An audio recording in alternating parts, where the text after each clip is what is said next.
দেশের সম্পদ বিক্রি করে ক্ষমতা যাব সেটা এই দুর্বলতা আমার নেই। বাংলাদেশটাকে চেয়েছিলাম উন্নত করতে। 40 লক্ষ মেট্রিক টন খাদ্য ঘাটতি নিয়ে যাত্রা শুরু করেছিলাম।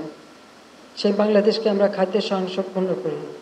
1600 মেগাওয়াট বিদ্যুৎ উৎপাদন হতো, 4300 মেগাওয়াট বিদ্যুৎ উৎপাদন বৃদ্ধি করতে সক্ষম হয়।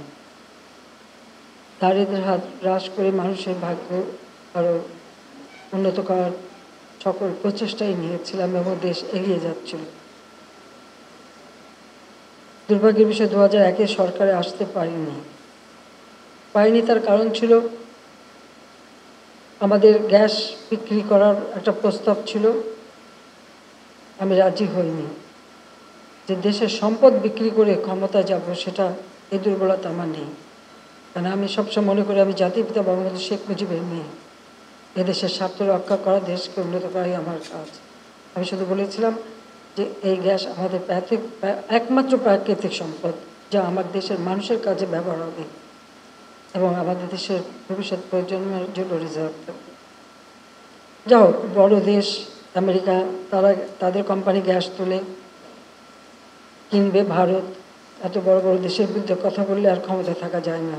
কাজে 2001 সালে আমি ভোট বেশি পেলেও আমি সরকার গঠন করতে পারিনি, কিন্তু আমার কোনো আফসোস ছিল না এই কারণে দেশের সম্পদ অন্যের হাতে তুলে ক্ষমতা যাওয়ার মতো ওই দুর্বলতা এটা আমার ছিল না। যাও, 2001 থেকে 2008 অনেক ঝড়ঝঞ্ঝা পার হয়ে 2008-এর নির্বাচনে আমরা জয়ী হই এবং সরকার গঠন করি। তখন থেকে প্রচেষ্টাই ছিল যে বাংলাদেশকে ক্ষুধা দারিদ্র্যমুক্ত উন্নত সমৃদ্ধ বাংলাদেশ হিসেবে গড়ে তোলার পরিকল্পনা নেব। আমরা প্রেক্ষিত পরিকল্পনা প্রণয়ন করি 2010 থেকে 2021। দিন বদলের সনদ হিসেবে আমাদের নির্বাচন ইস্তাহারে ঘোষণা দিই।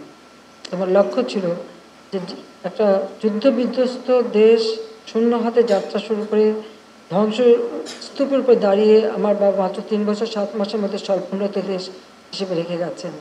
কাজে আগামীতে আমাদের 2020 সালে জাতির পিতার জন্মশতবার্ষিকী এবং 21 সালে আমরা স্বাধীনতা সুবর্ণ জয়ন্তী যখন পালন করব, অবশ্যই বাংলাদেশকে একটি ধাপ আমাদের উন্নীত করতে হবে। যদি এর মধ্যে কোভিড-19-এর অতিমারি দেখা দিল, তারপরেও আমরা কিন্তু তখন বিশ্বব্যাপী অর্থনৈতিক মন্দা দেখা দিল, কিন্তু সে অবস্থায়ও আমরা ওই 21 সালেই স্বীকৃতি পেলাম স্বল্পোন্নত দেশ থেকে উন্নয়নশীল দেশে উন্নীত হবার। এবং এই ঘোষণাটা আমাদের জন্য একটা বিরাট অর্জন ছিল যখন আমরা স্বাধীনতার সুবর্ণ জয়ন্তী এবং জাতির পিতার জন্মশতবার্ষিকী একই সাথে পালন করছি। সেই সময় এই ঘোষণাটা আমরা পাই।